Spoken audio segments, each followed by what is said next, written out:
Après avoir remporté le match à Lens, le PSG s'est maintenant détaché en tête du classement de la Ligue 1.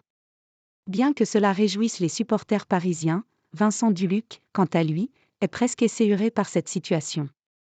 8 points d'avance sur Nice, 9 sur Brest et 10 sur Monaco, sans même évoquer une différence de but stratosphérique, plus 30, en s'imposant dimanche soir à Bollard, le PSG a fait un pas de géant vers le titre de champion de France, même si tout semblait déjà écrit avant ce déplacement dans le Nord.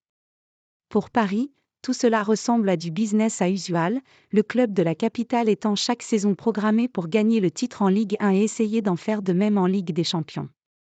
Quoi qu'il en soit, cette situation va permettre à l'équipe de Luis Enrique d'aborder sereinement la double confrontation face à la Real Sociedad en Ligue des Champions, le seul juge de paix qui compte.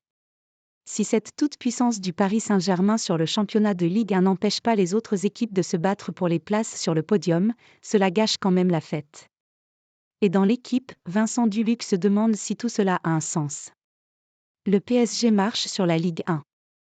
Le journaliste vedette du quotidien sportif estime que cette domination du PSG va finir par écœurer tout le monde, et que même Paris n'a rien à gagner de cette situation qui se répète de saison en saison.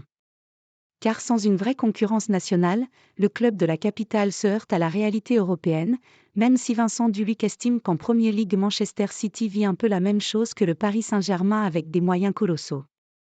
Il y a bien longtemps, déjà, que le PSG présente le double inconvénient d'un club qui est trop fort pour la Ligue 1 et pas assez pour la Ligue des Champions. Longtemps que la locomotive du football français est séparée des wagons dans un championnat de France qu'il peut seulement perdre, vu sa supériorité financière, les années où il repousse les limites du n'importe quoi. Les saisons parisiennes, et donc les saisons de Ligue 1, sont indexées sur la manière dont l'entraîneur du moment donne une identité à son équipe et des frissons aux spectateurs. Elles le sont également sur l'existence d'un suspense et sur l'entêtement de l'opposition. La victoire parisienne à Lens, dimanche soir, a éteint le suspense. Le PSG n'est pas responsable, ou pas entièrement, de se trouver confronté à ses plus faibles dauphins depuis longtemps, le problème fondamental de ce long tunnel de domination, qui n'est pas près de se refermer, est que Paris a peu de mérite à marcher sur ses adversaires avec régularité. Il en aurait bien plus s'il était sanctionné de ses erreurs dans sa stratégie sportive, au niveau français, et si son expression collective transcendait ses avantages insurmontables, sur la durée, pour la concurrence. Ce que Pep Guardiola recherche sans cesse, et ce qu'il trouve si souvent, donne à Manchester City une aura qui cache partiellement la même réalité.